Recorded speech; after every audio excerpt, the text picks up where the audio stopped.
கும்பகோணம் அரசு மருத்துவமனையில் மாரிமுத்து என்பவர் உயிரிழந்த வழக்கு சிபிசிஐடிக்கு மாற்றி உயர்நீதிமன்ற மதுரை கிளை உத்தரவிட்டுள்ளது.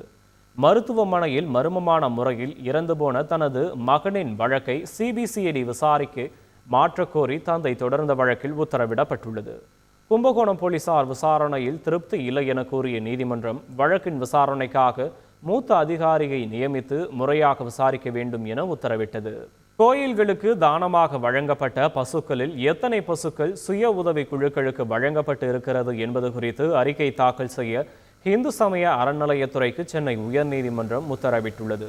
கோயில்களுக்கு தானமாக வழங்கப்படும் பசுக்களை தனிநபர்களுக்கு வழங்க தடை விதிக்க கோரியும் அதனை பாதுகாக்க உரிய விதிகளை வகுக்க உத்தரவிட வேண்டும் எனவும் ஸ்ரீரங்கத்தைச் சேர்ந்த ரங்கராஜன் வழக்கு தொடர்ந்திருந்தார்.